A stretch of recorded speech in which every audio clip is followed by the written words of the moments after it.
FM band 90.8 megahertz radio मनभावन आपण tune केला आहे.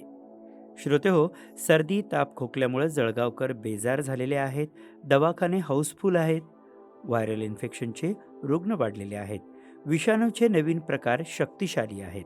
श्रोते हो, शहरात वातावरण स्थिर नाही. एकसारखे बदल होत आहेत. विषाणूचे नवीन प्रकार जास्त शक्तिशाली असून त्यांच्या पुढे अनेकांची प्रतिकारशक्ती कमी पडत आहे. त्यामुळे प्रत्येकाने प्रतिकारशक्ती वाढवण्यावर लक्ष द्यावं. सर्दी ताप असेल तर लागलीच उपचार सुरू करा. श्वासाचे इन्फेक्शन वाढले आहे. प्रत्येक घरात एक तरी रुग्ण आहे. कोणी घरच्या घरीच बरे होत आहेत तर कुणाला वेळ लागत आहे. वातावरण स्थिर नाही, सतत बदलत आहे. त्याचा परिणाम लोकांच्या आरोग्यावर झाला आहे. सर्दी खोकला आणि ताप अशी लक्षणं असलेली रुग्ण घरोघरी दिसू लागली आहेत. ताप 2 दिवसात बरा होत आहे, पण खोकला 2 ते 3 आठवडे राहत आहे. कोरड्या खोकल्याने जळगावकर बेजार झाले आहेत. श्रोते हो, शहरात व्हायरल इन्फेक्शनचा जोर वाढला आहे. ताप सर्दी आणि खोकल्याचे रुग्ण सर्वाधिक संख्येनं आहेत. लहानांपासून ते मोठ्यांपर्यंत सगळ्यांनाच कमी अधिक प्रमाणात इन्फेक्शन आहे. वारंवार खोकला येत असल्यानं कंबर, पोटऱ्या, डोकेदुखी यांच्या तक्रारी रुग्णांमध्ये वाढत आहेत. प्रारंभिक लक्षणे दिसू लागताच त्वरित औषधोपचार सुरू करावा असं आवाहन वैद्यकीय तज्ज्ञांनी केलं आहे. श्रोते हो, शासकीय वैद्यकीय महाविद्यालय आणि रुग्णालयाच्या डॉक्टर नेहा चौधरी भंगाळ यांनी सांगितलं आहे की व्हायरल इन्फेक्शन घसा, कान, टॉन्सिल यांच्या भागांना अधिक प्रभावित करत आहे. घसा आणि कान दुखण्याची तक्रार असलेले रुग्ण जास्त संख्येने आढळून येत आहेत.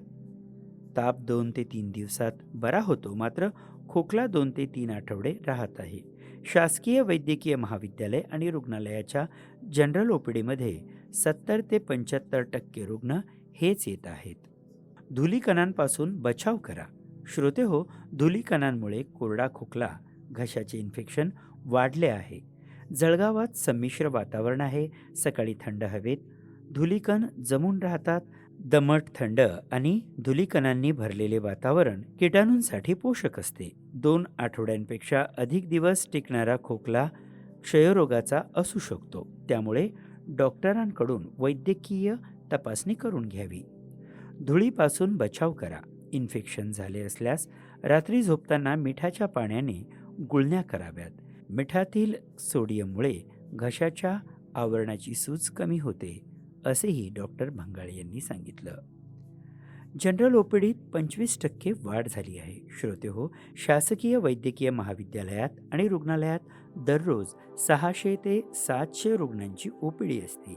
यातील जनरल ओपीडीमध्ये तपासणी करून घेण्यासाठी 200 ते 250 रुग्ण येत असतात. व्हायरल इन्फेक्शनमुळे जनरल ओपीडीमधील रुग्णसंख्येत 25% पेक्षा अधिक वाढ झाली आहे. तेव्हा श्रोते हो, काळजी घ्या, सुरक्षित राहा आणि ऐकत रहा रेडिओ मनभावनचा आरोग्य सल्ला. RJ अमोल सोबत.